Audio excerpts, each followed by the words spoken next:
Rugby's hard when you're weak. If you are getting blown back in contact, the likelihood is you are not strong enough. If you are getting folded in the contact area, the likelihood is you are probably not strong enough. And if you've constantly got the reverse lights on come scrum time and you cannot get no front football, the likelihood is you are not strong enough. And that is because rugby is hard when you're weak.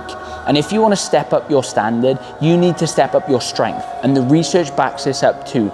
They look at the strength levels as you step up in standard, from amateur to semi-pro to pro. The strength standards climb with it. That means bigger back squats, bigger bench press, bigger cleans, and bigger, stronger, more capable athletes. And that is because rugby's hard when you're weak.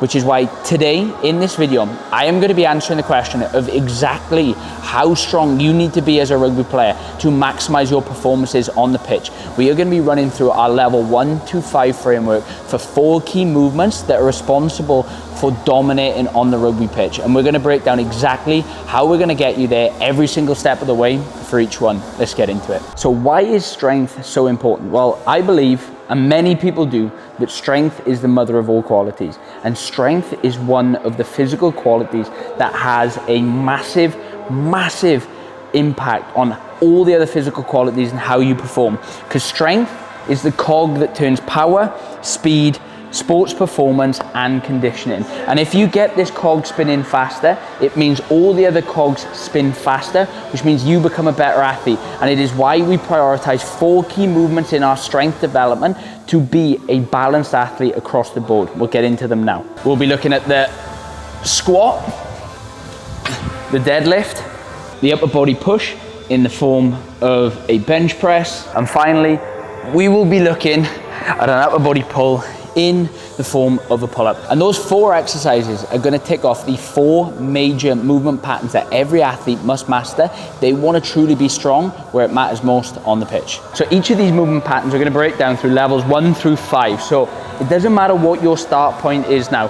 You have the next measurable target to work towards in your strength programming to ensure that you are doing everything that you can to step up your performances on the pitch. Let's get into it. So the first exercise that we're going to be diving in on is the squat pattern. Now we're going to be using a variety of exercises like this. I know the majority of the time the back squat is that kind of big golden exercise, but what you need to realize is that level 1, that bottom layer of the pyramid, is what we call the foundations phase. So essentially what we're trying to look at here is building 3 things. We're looking at building mobility to be able to hit the positions needed, because we know strength is gained in the range it's trained. So if we don't have access to those positions, we'll never learn to produce force from those positions, which means that we'll never be strong in those positions. And as we know, rugby demands us be strong through a variety of different positions.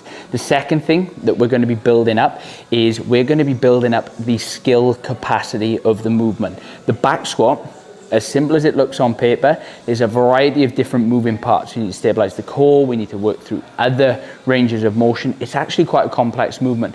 So the foundation phase, we're going to strip it right back to a simple movement that's going to allow us to output the forces that we need. And the third thing is we're going to build up work capacity, because we know that if you cannot do work, you can no longer bring the volume needed to get the strength adaptations that we're looking at. So that is why level 1 of the back squat progression is going to be a goblet squat. Now you will see that we've elevated the heels because I move like a tin man, because I've neglected my own advice for years. But the goal of this exercise is to work through the full range of motion. The goblet allows a counterbalance for us to sit deeper, and the heel wedge does the same.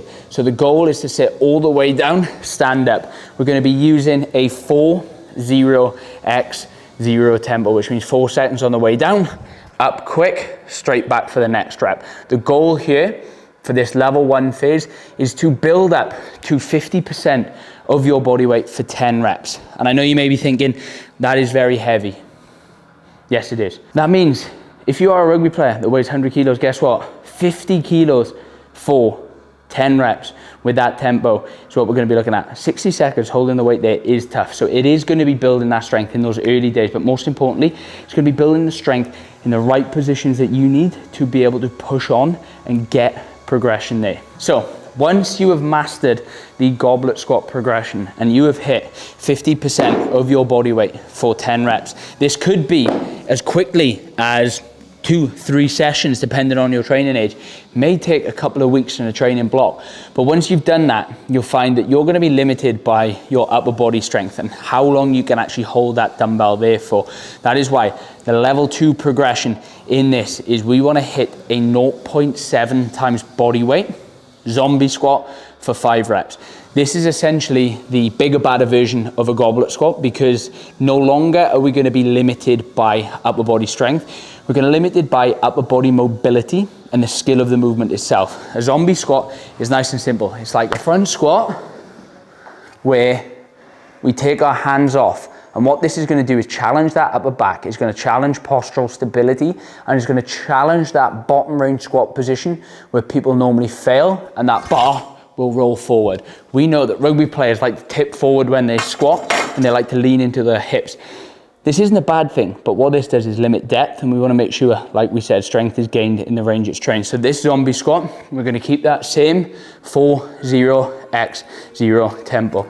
1, 2, 3, 4. All the way down, explode up. And we're going to perform sets of 5, trying to build up to that 0.7 times body weight, so 70 kilos if you're a 100 kilo rugby player. That is level 2. Next up, we've got level 3 of the progression, and we're going to be looking at introducing the front squat. Now, the reason why the front squat is a progression on from the zombie squat is it allows us to lift more load, because we actually have some support on the bar, which means even if you get out of position slightly on this movement, you're going to be able to grind through it. Now, one of the issues is that rugby players actually struggle to get under and get into that good front squat position where the elbows are supported. That is why the zombie squat teaches appropriate bar position, because getting the bar in the wrong position is going to fuck up your front squat. And it's the one big problem that we see with athletes. They try and hold it like an overhead press, not getting it into that front rack. So level 2 should sort out bar positioning. But if you're still struggling, get and do some mobility. And in the meantime, you can use a cross hand grip, you can use straps that attach to the bar, or if you're capable, you can then use that clean grip position, which is what we want to get to, and is actually the level 1 standard of the clean. So stay tuned for that video. But the goal of this phase is to build up to a 1 times body weight front squat for 5 reps.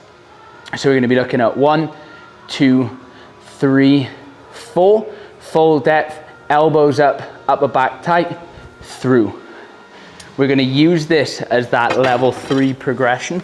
And if you hit 1 times body weight for 5 reps on this, you are going to be stronger than 90% of rugby players in the positions where it matters most, because most people neglect this. The foundations and building up to level 3 is all about positional stability and can you get into the right positions. So if you master the goblet squat, the zombie squat, and then the front squat, you are going to be doing yourself a service when it comes to these level 4, level 5, and actually the level 6 progressions that we've got to ensure that you hit the elite standards. So the next progression and that level 4 strength standard that you need to hit on the back squat is going to be a 1.55 times body weight back squat. We're going to be using the high bar back squat as the standard here, not the low bar position.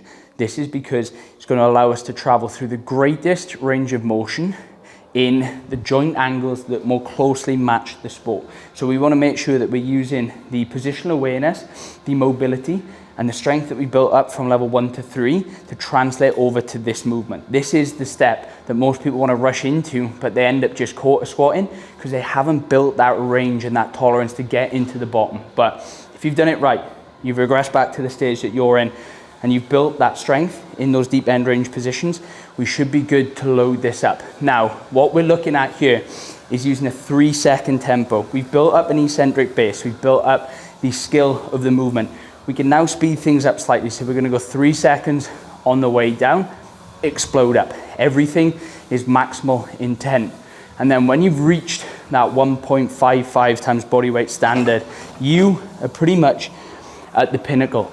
But the level 5 and the number that we want you to chase is 1.8 times your body weight on a back squat. So the reason why the squat pattern is our preferred exercise is because the research has linked bigger back squats being correlated to improvements in jump performance and 5 to 10 meter sprint times. But not only that, because the back squat travels through a very, very large range of motion, what that means is that you are going to build a lot of muscle alongside it. So not only are you going to be a better speed and power athlete as a byproduct of getting stronger, you're also going to be a bigger athlete. And we know that speed and power improvements with size improvements means momentum increases, which means that you are going to be an absolute menace at the gain line. And that is why the last level to the back squat is 1.8 times body weight. What we're going to be looking at here is a 2-second eccentric exploding up, keeping that depth, keeping that range, and building that strength through the key muscles that we're looking to develop that translate over to sport performance. Now, if you hit a 1.8 times body weight squat, full depth, ATG, you are going to be stronger than 95% of rugby players at the semi-pro and pro level. And likelihood is you don't need to get much stronger unless you play a high force position like the front row. And in that case, we may stretch this level 5 number all the way up to 2.2 times body weight. Now, some researchers will argue that 2 times is the number, others 1.6. We like the lower end for the players that don't demand massive amounts of forces. We like the upper end for players that do. And that is going to be how strong you need to be in the back squat if you want to be successful as a rugby player. And if you are one of the small minority of female players that actually watch this page, the strength standards slightly differ. For the level 1, we're looking at 0.4 times body weight on the goblet squat. We're then looking at 0.6 times body weight on the zombie squat, 0.85 times body weight on the front squat, 1.1 times body weight on the back squat, and then 1.4 to 1.8 times body weight on the back squat.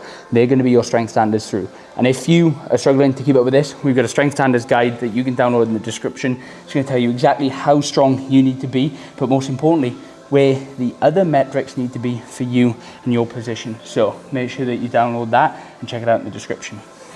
So the next exercise that we're going to be looking at is everybody's favorite, the lovely bench press. And for good reason. We know that developing a monstrous upper body is vital if you want to dominate in collisions, because the levels of force that are associated with contact and the speed at which those forces are applied are monumental. So you need an exercise that is going to allow you to build the most amount of strength and muscle, and the bench press is one of the best for that. So here's the standards that you need to hit to make sure that you're strong enough for your upper body push. So the level 1 standard that we're going to be looking at for the upper body push is actually going to be a push-up. Now, the reason why we use the push-up is because we want a foundational movement that is going to teach us how to control our scapula, how to brace our core, and how to exert upper body force while keeping the trunk nice and stable, which is a key foundational aspect for players. Now, the standard that we're going to be looking at is 20 reps for males and 10 reps for females. And what we're looking at here is full range, no chicken pecs. We want to make sure that we're traveling through that range with control. So the goal of this is to make sure that we don't sag at the hips or we don't keep our bum in the air. We want to maintain a nice plank position where our shoulders are tucked, our elbows come out to the sides, and we touch our nose, our navel, and our knees on the floor, and we extend up. So it's 1, 2, up, 1, 2, up. That way, we're going to be building how to control the scapula, which is a foundational aspect of the bench press, but we're also going to be building a lot of upper body strength. And this movement can be done at high frequencies anyway. You do not need any equipment, and that is one of the goals of this level 1, is to power you with enough volume that you get those progressions in place. And this should be a very fast progression for most people before we move on to level 2. So the level 2 standard that you need to be hitting on the bench press is 0.7 times your body weight for you males and 0.45 times your body weight for you females. And this stage, it is vital that we get and nail the movement pattern of the bench press down. I know it can seem pretty simple. You just lie back, unrack the bar, and do your bench press reps, but there are a lot of moving parts, and it is a very technical movement when done right. That is why we've created a video with a high-level powerlifter that walks through the 3 key pillars of the bench press that you need to master if you want efficient technique. And that efficient technique is going to allow you to lift as heavy as you can for as long as you can, which is the key to progressing up to level 3, which is 0.95 times your body weight for you males and 0.65 times your body weight for you females. And essentially, once you've got that technique nailed down, it's just about getting stronger, building more reps, building more time. And then once you've done that for long enough, you will move up to that level 4 standard, which is 1.1 times your body weight for you males and 0.9 times your body weight for you females. And once you're at that standard, you are probably going to be dominating the majority of players on the bench press with crisp technique for the sound tempo. But if you want to hit that level 5 standard and you want to be super strong, we're going to be aiming for 1.3 times body weight for the males and 1.1 times body weight for the females. This is going to be that number for the majority of people. It's going to be in that kind of 130, 3-plate mark, or maybe even that kind of 80, 90 kilo mark for females, which is absolutely tremendously strong. But remember, your shoulder travels through a full 180 degrees of flexion. And while the bench press is the key KPI lift that we look at, after that level 3 and level 4 strength standards, we want to be looking at balancing your strength ratios. Now, we've done a whole video on this, walking through exactly what strength ratios are and what numbers that you need to hit. But as a rough guide, throughout this, when designing your programs, there is always going to be one weak link in the chain, and you want to make sure that you're hammering that in your development. So if you cannot incline press 91% of your best bench press, overhead press 74% of your best bench press, and dip 117% of your best bench press, you've got a weak link in the chain that you should be worrying about if you want to maximize your development. But if they're all on point, push those bench press numbers up, let the others catch up, and then you'll be fine. And that is going to be the level 1 to 5 standards for the bench press. Now, the third movement pattern that we're going to be looking at, and one that you need to master if you truly want to be strong as an athlete, is going to be your upper body pull. You want to try and balance your pushing with your pulling, and as a wise man once said, you will never meet a strong man with a weak back, and that is why the exercise that we picked for this is the chin up. Now, the standard for the chin up is as follows. We want to make sure that we go from a complete dead hang, arms fully straight, to chin clearing the top. That is a full rep. And the reason why we love the chin up is because of that large range of motion. We are building massive durability through the shoulders. And if we're just half repping, we're missing key elements of the chin up that make it truly effective in comparison to something like a pendlay row, which is going to be a shorter range of motion. Now, the strength standards for the chin up differ slightly to the upper body push, because the main goal in the early days of your strength development for the chin up is to build pulling capacity or endurance. We want to make sure that we are increasing the amount of reps that we can do up until the gold standard of 12 full reps with a 40x0 tempo before we look to add weight. So that is why the level 1 standard is 1 full chin up. The level 2 standard is 5 full chin ups, and the level 3 standard is 12 full chin ups, all with that 40x0. We want to make sure that we nail that before we start adding load, because that capacity is going to allow us to sustain high levels of performance. Now, the level 4 standard that we're going to be looking at for the chin up is going to be 1.15 times your body weight for 5 repetition, which means that as a 100 kilo rugby player, you're going to be adding 15 kilos to your chin up and performing 5 full reps with the same tempo. And then the level 5 standard that we're looking at is 1.3 times your body weight for 5 reps. If you can hit those standards, you are going to be stronger than the majority of people, and that is going to be a standard that you should aspire to, because you never met a strong man with a weak back. And for the females, your level 1 standard is 1 chin up, your level 2 standard is 4, your level 3 is 8, your level 4 is 12, and your level 5 is 1.15 times your body weight for 5 reps. So the fourth and final movement that we're going to be looking at to round out your strength standards is going to be the hinge, and the hinge will complete our lower body development. And much like the upper body, we want to try and balance our pushing with our pulling. And the movement that we're going to be using for this is everybody's favorite lift, the deadlift. Now, I know there's massive debate whether the deadlift is useful for athletes because of the injury risk that comes with it, but in my opinion, deadlifts pose an injury risk because of three things. They're often done too much, too soon, too frequently. And those three key exercise considerations, if you breach, are going to bring about an injury risk because you're not managing your load properly. And load management is going to be one of the key factors to make sure that your body can stay injury-free and robust through a rugby season. But because this exercise is done so poorly, the first progression, and we call this the level 0 and the foundations, is going to be the weightless bow. Now, the weightless bow is one of the exercises that we look at to help teach you how to hinge properly. So we're going to use a plate and we're going to take a hip width stance. We're going to slightly bend the knees to start to put some load through there. Upper back nice and straight. And the goal of this movement is to not spill any food off the plate that you've got. And we want to try and think about shutting a door with your bum. We want to try and send your hips as far back as you can, but the majority of the time people lose that upper back position, they'll spill that food over. We want to make sure that we're maintaining that upper back position, we're pushing our full foot into the floor, and we're getting a tremendous stretch through the glutes and hamstrings. If you can safely do this and feel your hips actually contract, you're going to be loading the right muscles, which is going to allow you to progress through level 1 to level 5 as safely and as efficiently as possible. Now, as you come to grips with the weightless bow, you're feeling your hips contract, you're getting a strong, powerful glute contraction to stand up. We want to make sure that we transfer all that to the deadlift. And remember, too much, too soon, too frequently are the reasons why you get injured, not the lift itself. And if you start to deviate away from that technique that you've developed here, you'll be shifting the load from the hips to the lower back. Now, this isn't an issue and it's not an injury risk in itself, but if that technique only comes at heavier weights, we may be underprepared for it, which is why we start to may notice those issues.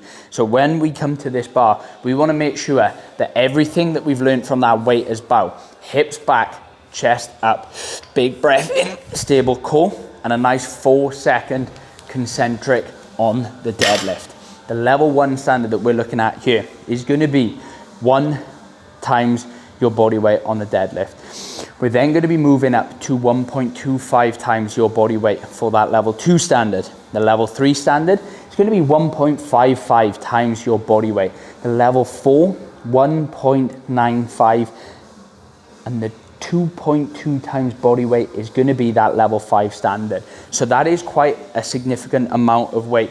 And if you are struggling to keep that position due to mobility, you can pop the weights up on plates or you can use a trap bar. You may just need to lift a little bit more because of the shortened range of motion. Now for the females, it's going to look a little bit like this. And for you females, what we're going to be looking at is level 1 is going to be roughly 0.75 times your body weight. Level 2 is going to be 1 times body weight. Level 3 is going to be 1.25 times body weight.